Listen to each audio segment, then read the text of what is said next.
పాములు పగబట్టి మనుషులను కాటెత్తాయనే ముచ్చట్లు బగ్గనే ఇన్నాం గాని కాకులు కూడా మనుషుల మీద పగబట్టినట్టే చేస్తున్నాయి కదా.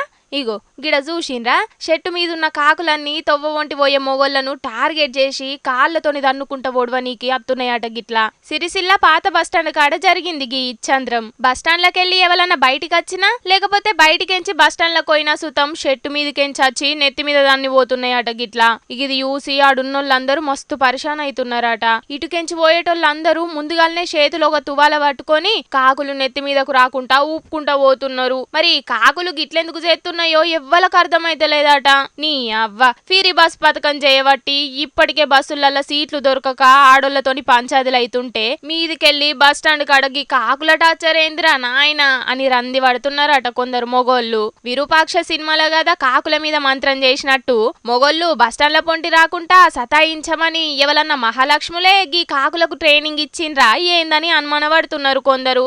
ఆడాడా భలే ఇచ్చంత్రాలు జరుగుతాయి పోన్రి గిట్లనే.